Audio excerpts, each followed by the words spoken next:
Yo, what is going on, guys? Welcome back. Today in this video, I got an End Game Boomerang build that I think you're really gonna like. I know I've certainly had a lot of fun with it. We are gonna be showing gameplay at level 50. As of right now, I think level 50 should pretty much be the goal. Of course, you should want to finish all 200 levels for sure, but at level 50, you get 8 rewards, and at least as far as I've made it so far at level 100 with this particular build, it's still 8 rewards. So I think farming at level 50 is probably going to be the way to go unless we get some absolutely crazy stuff in which we can complete 200.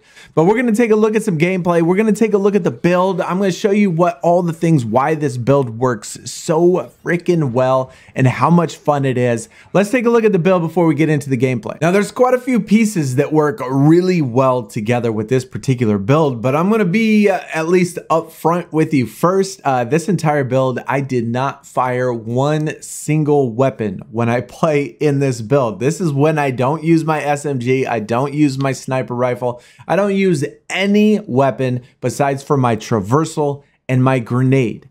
And that is it. Well, and my melee. So that's the only things that I use in this entire build. Now, the firearms, the 2 firearms, are there solely to get tier 3 Bane and to get his tier 3 bonuses. Now, can you do this build and use your firearm? Sure, of course you can, but it's not necessary. It's not necessary, as you'll see when we get to the gameplay. But with tier 3 Bane, important thing with these are all enemies hit with traversal become crazed. Each enemy killed, you get Bane's Fury, 10% traversal attack resource.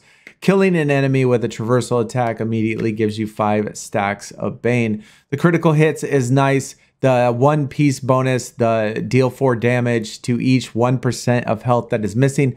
That is also nice, but the important thing here is tier 3 on all 3 of the pieces on tier 3. Now looking at the melee, we got Master Two-Face, Persuader. A couple things that are super important when it comes to this. One, well, is going to be the synergy between Bane and Two-Face.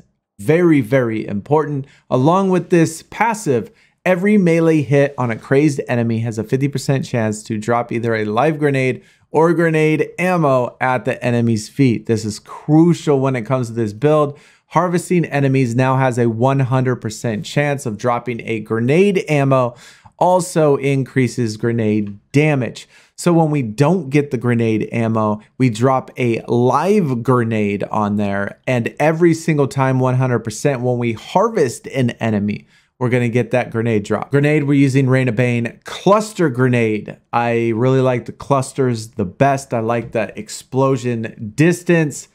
And Venom Frenzy, of course. The shield mod, we got Master Turtle Shell. Now, this works really well with our whole strategy behind this, because like I said, we're going to be doing lots of traversals, lots of grenades. And this particular perk, if you hit at least 1 enemy with your enhanced traversal attack, you gain 90% damage reduction. The duration is increased every 2 seconds for each enemy killed. Very, very nice. We're going to try to get as many traversals as possible. We're going to try to throw as many grenades as possible. And then one of the sets that I think is really, really undervalued, I think, is the hack set. And I really like this piece. I don't like the fact that it comes on traversal, and most of the other sets, at least the 2-piece sets, have a traversal piece. I do not like that. I wish they would change it up. But in this particular one, we got a traversal piece and a neck bomb for our hack. Couple important things with this: 3% passive or traversal attack. Yes, that's fine. We don't even use Suicide Strike at all, but traversal attacks do 50% less damage. Yes. But they are 100% harvestable. That is very important, because with this particular build, not only do we make every single enemy 100% harvestable, we also make them 100% Venom Frenzy. Each melee hit on a crazed enemy has a chance to drop a live grenade. So we're going to be all doing grenade drops.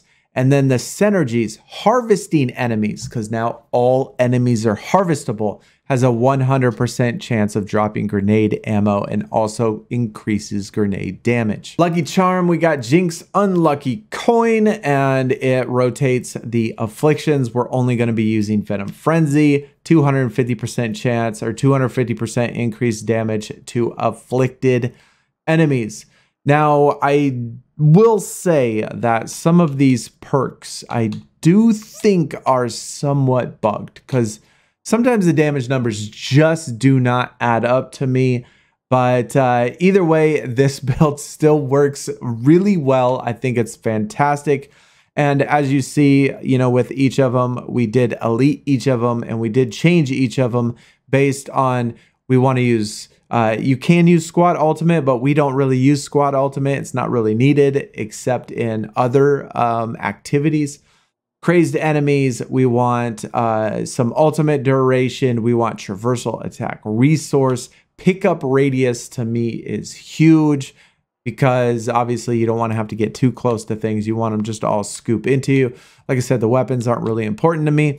Melee damage, shield harvestables, shield regeneration on melee hit, and then grenades, explosion radius. Talent trees, same thing. This is what we do for the talent trees, just so you can see it. We're not going to go through each one, but this is how I have it set up. And like I said, it's geared more towards shield, harvesting, traversal attacks, grenades, etc. We don't really need anything else. We don't use our weapon hardly at all. So now let's get into the actual gameplay and show you exactly what's going on. And important thing with this is lots of traversals. Every single time I do a traversal, the enemies are going to get crazed. The enemies are going to get harvestable. And every time, and when I'm in the air, I'm going to want to melee attack from distance harvestable enemies, because it drops grenades or live grenades.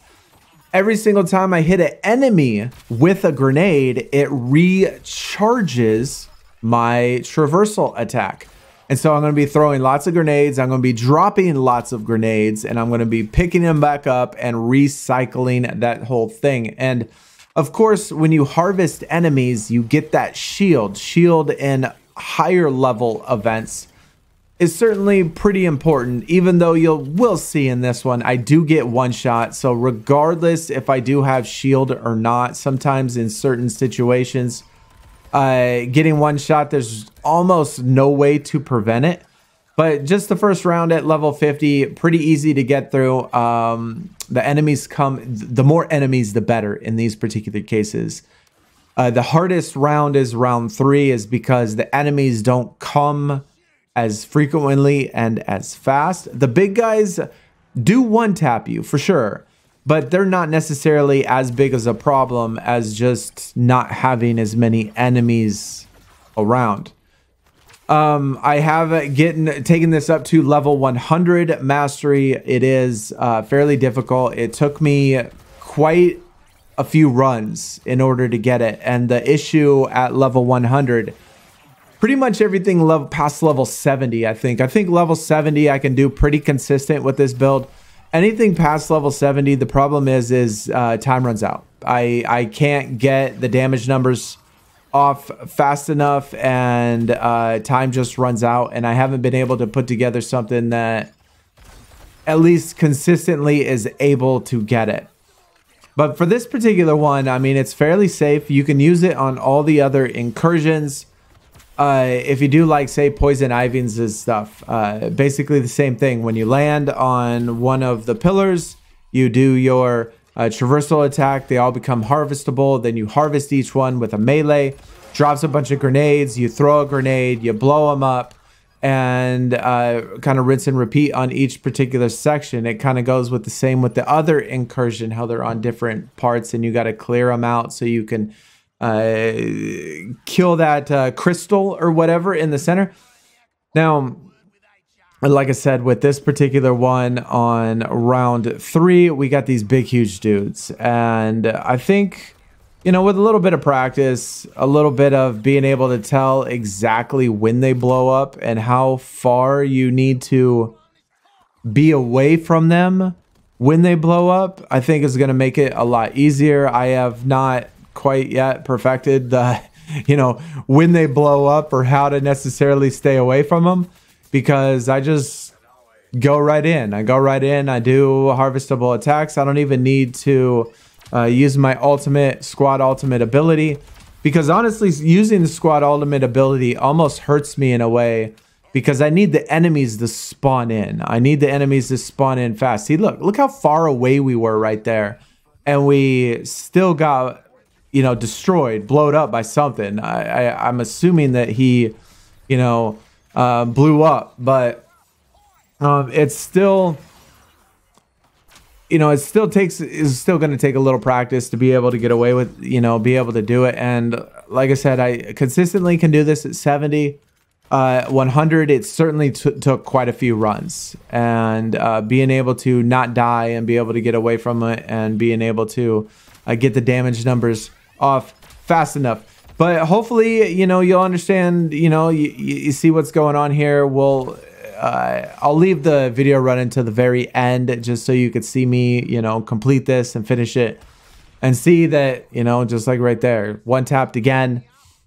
It does happen with these big guys. And even though that we do have the traversal attack and they do have crazed on there, part of me thinks that sometimes it does get bugged, because there are times in which we take damage when we do have even the crazed on there, and we're supposed to be immune to the crazed damage for that, you know, 5 seconds, 10 seconds, 15 seconds, and then respawning it. And then right here, we're going to take another massive hit, I think. Maybe not.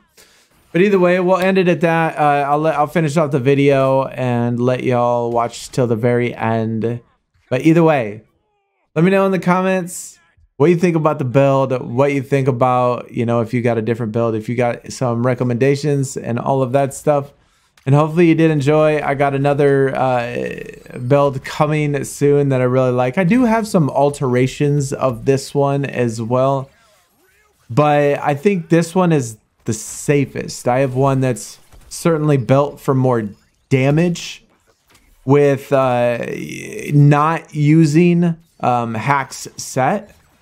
And being able to use that Speed Force conduit and be able to get a whole bunch of extra damage. And that does help with damage for sure. But it's hard to get the protection that we need with the shields. And it's honestly hard to get the grenade drops that we need to do this thing. But it's still doable. Anyways, I keep talking. And we're just going to end it there. We'll get some other stuff out soon. But hopefully you did enjoy, and be sure y'all hit that thumbs up on your way out. And if you're interested in checking out the Twitch, YouTube page, and all of that stuff, I'll link for that's in the description. Of course, the YouTube page. But we're streaming over there on YouTube, streaming over there on Twitch if you want to come hang out and watch a stream. But I'll see y'all next time, guys. Y'all take it easy. Yo, we're out. Peace.